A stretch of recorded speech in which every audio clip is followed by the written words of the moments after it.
What's up mga papi? Andito na naman tayo sa Save More Bayan dito sa Marikina para makipag-meet and makuha natin itong in-order natin na Adidas Duramo SL kay Nicolas Footwear. Pang third shoes ko na to sa kanya. Dito tayo kumukuha ng mga budget shoes na ginagamit natin pang gym or running or pang daily driver natin kasi bukod sa legit talaga yung mga sapatos niya talaga namang below retail ang bentahan niya.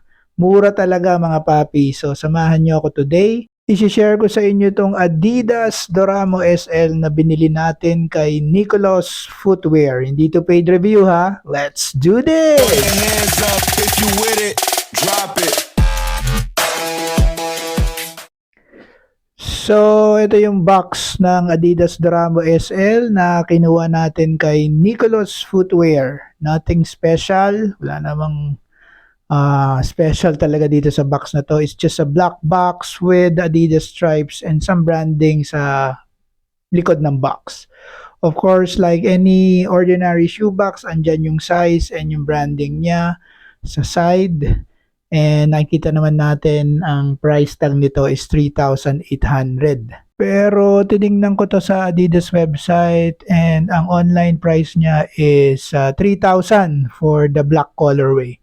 So ang kinuha natin is yung white and green colorway. And based on the online information na nakita ko for Duramo SL, this shoes is made for running, lifting, or playing pickup games. I don't know what a pickup game is, pero I'm pretty sure this is a good all-around shoes kasi malambot siya eh. Sabi sa Adidas website, the shoe daw is 50% made of recycled material.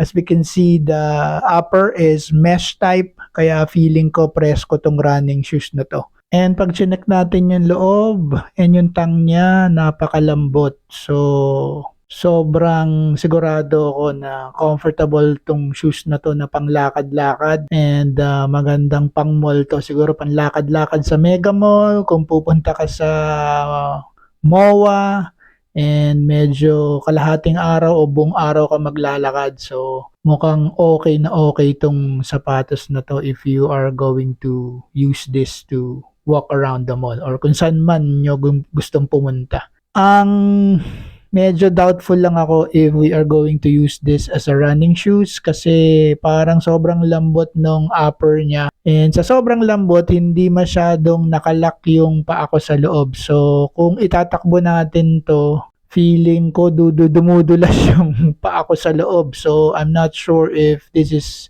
a good fit for the running shoes. So, anyway, feeling lang naman yon. Alam naman natin lahat na ang feelings nawawala. Pero for something na 1,800 lang ang bili natin, less 2,000 dun sa Nicolas Footwear, hindi na ako aangal dito. Sobrang panalo na tayo. Tingnan niyo naman yung forma. Ang ganda. 'Di ba? So, pwede na to sigurong pang gym.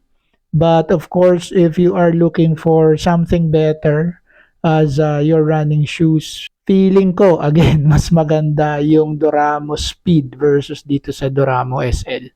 Parang pareho lang naman yata ng presyo yun. Hanapin nyo na lang yung Duramo Speed dyan sa internet.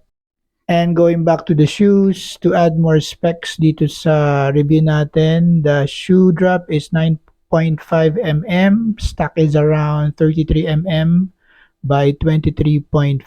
So pretty much mukhang stable naman tong panglakad. Yung outsole has an Adiwear label na kulay green.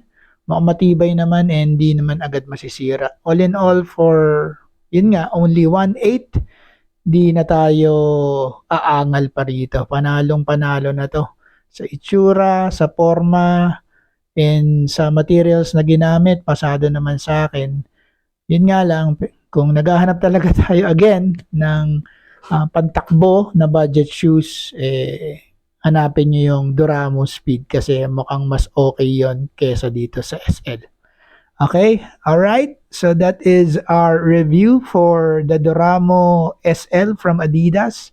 Thanks for watching. Pa-subscribe na lang mga papi. Till the next Budol. Peace!